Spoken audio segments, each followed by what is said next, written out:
I know I'm annoying and I'm abrasive as fuck. I don't care. But don't go after these other content creators. I think what's like it's the same type of scrutiny I receive, right?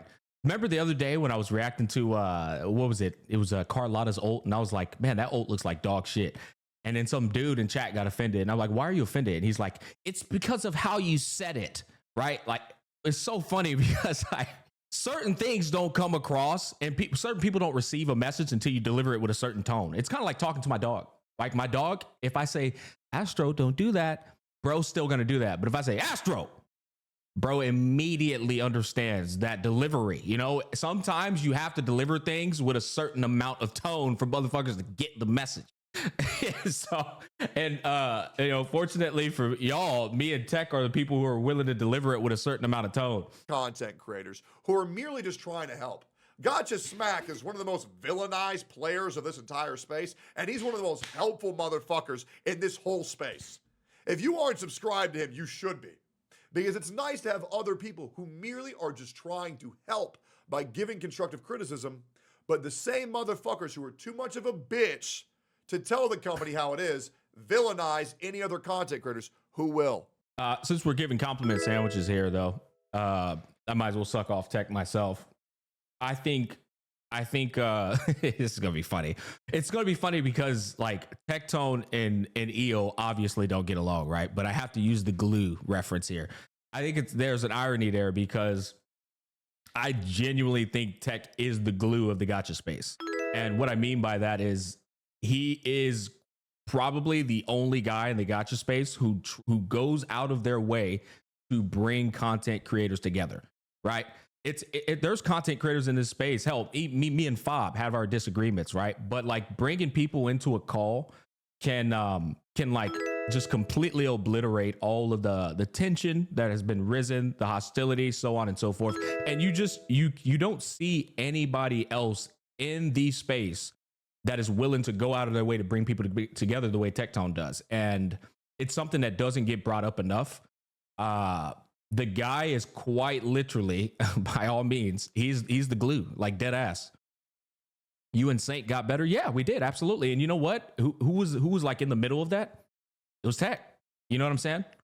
Tectone was in the middle of me and Saint hashing out our differences, legitimately. But it is fucking annoying. It's frustrating. Me, Tech, and Volk had this conversation a long time ago on, I think when me and Volk brought Tectone onto our podcast, and we were basically having a chat with Volk, and we were saying like, brother, if nobody criticizes the gacha space, then how can the gacha space improve? How can the problems be put into the spotlight if nobody's here to talk about them? You know. And I think Vulcan ended up understanding that as well. But it's like, you cannot villainize people who are willing to criticize the game for the betterment of the community. You just can't. Tech is great, but there are other CCs who have better content. Well, better content is, first of all, like purely subjective. Because what are the contents of the content? What are the goals of the content? You know what I'm saying? If you're looking for somebody to tell you how to play a character, sure. But if you're looking for somebody to tell you the temperature of the space, the reality of the goals behind these companies and what they're trying to achieve, which is drain your fucking wallets and simultaneously give you bare minimum effort, then the content creator that you think makes better content is making inferior content. You know, it's a nuanced discussion, but like all I'm saying, brother, is there are elements of content creators they're like superpowers that other content creators can't replicate, right? Maybe for me it's a matter of like instilling inspiration into the community. Maybe for Tech it's being as real about a subject matter despite whose feelings get hurt as possible. Honestly, me and him kind of share the same superpower there. But and then maybe for somebody like Doro, for an example, it's being as positive and uplifting as humanly possible. These are all great fucking traits that have a niche and that have a value in the space. The problem is, though, is that people fucking hate hearing the conversations that aren't easy to have. People only want to hear the candy canes. You know, they want to hear sunshine and rainbows. They don't want to talk about the things that the real conversations that are necessary to have in order for you to evolve and become a better human being. Anyways, yeah, I completely agree. Hold on.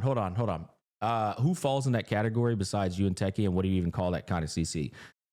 Let me think about that for an example. Honestly, I'm willing to take suggestions from you guys too. If y'all want to list people out, I'm pretty damn bold. I'm going to be honest with you. I don't think it's a lot of, I really don't think it's a lot of other people that do it that are willing to like straight up keep it a buck in every fucking facet possible. You know, Asmongold in the gacha space, Asmongold is like in his own realm. Fob Master. So my thing with Fob, I'll just go ahead. I don't watch a lot of Fob's streams, right? And Fob only fucking streams. So I don't really know what points that he talks on. I really don't. I don't even know what the fuck bro even yaps about, you know? Genizad, I'll be honest, I'm a big fan of Genizad. I love Genizad's content. And honestly, what's funny is I actually agree. The thing is though, like when it comes to being vocal and being quick with your viewpoints on topics that need to be addressed immediately and effectively. Also, when it comes to like controlling the narrative so that the narrative isn't polluted by morons. I like, if you think about who is always there to speak on them and also give a articulate and intelligent viewpoint on it, often at times, it's the same two people. You know what I'm saying, chat? Nobody else does it. Like literally nobody else does it. It's like they don't want to deal with the backlash or the resistance or the friction that comes attached to speaking on sticky subjects. I'd say the only difference is you do it in a non-drama way. If anything, the drama finds you, but Techie loves to make the conversation drama on purpose, just my opinion. Let me really carefully consider that real quick. So as much as I would love to say I do it in the non-drama way, you have to understand the same exact thing that Tech just said in that video where he says, I'm an asshole. I understand this. I'm a piece of shit sometimes. I do 100% come to the table with the intent to not make it drama. But the way that I deliver things are 1 billion % inciting drama because I come at it in such an asshole way. I don't come at it with elegance. You know what I mean? I come at it like a dick. You're a weak son of a bitch. Instead of saying, hey man, let's let's work on our strength. Let's get better here every day. I just say you're a weak bitch. You need to step it up. You know, I'll be coming in with a hammer. Oh, yeah. So you can't really say it's really any different. You know what I mean? I like EO is not the same as Smack or Tech, but he speaks his mind even if it's dumb. Not sure how to explain it, but I think it makes sense. I don't think EO I've said this before. I think EO is one of the most, also one of the most misunderstood content creators in the space because often at times EO is speaking in a way with consideration of not stepping on content creators' toes.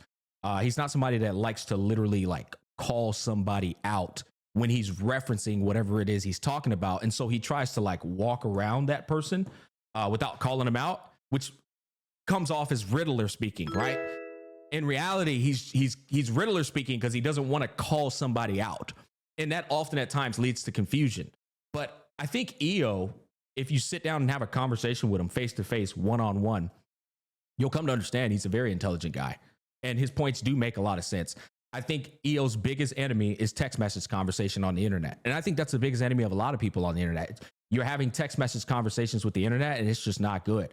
I'll be honest, chat. It's why I live stream a lot more versus uploading these days. It's because with live streaming, you get full context and whatever questions and rebuttals people have, you can have that open-ended dialogue right there on the spot so that there's no confusion. There's no misunderstanding. Whereas I think in 2024, people's ability to watch a video with an attempt to try to understand what the content creator is saying is like went out the fucking window. It's a text message conversation and they're trying to like view your shit in the worst way possible almost. And they're not even trying to view it in a good way. And so when you live stream and you do a topic and you're explaining your viewpoints, right? The chat is right there giving you that conversation back. And so you're able to immediately answer it. They're like, what do you mean by that? And you're like, well, what I mean by that is da da da da da, right? But if it's just a video, it's you put it out there and then people just like I said, they put their fucking glasses on and they study every single word. And guys, I gotta be honest with you, no human being on planet Earth communicates perfectly, right? That's the whole beauty of having a conversation with one another. We don't communicate fucking perfectly, but we try to understand each other through conversing back and forth. But in a video, the people expect you to communicate perfectly. And what's crazy about this too is like, this is why I'm very careful with how I curate my words, as is Tectone, is we curate our words as careful as we can and people still find a way to misunderstand them. It's like, damn. And that's why I said I like live streaming more often, chat, because I can read you guys and we can immediately go back and forth to have more substance to the topic, as opposed to share my thoughts and then you just try to figure out what I meant. You know, people love to scrutinize everything. Well, they love to scrutinize everything when there's no immediate conversation occurring, when there's no, like, again, immediate interaction. Since it is easy to offend someone somewhere, you guys just speak your truth and deal with everything else. I think calling appropriate individuals little brother or shill is an effective filter. The old saying, a hurt dog will holler, works perfectly in this space. I completely agree. Yeah,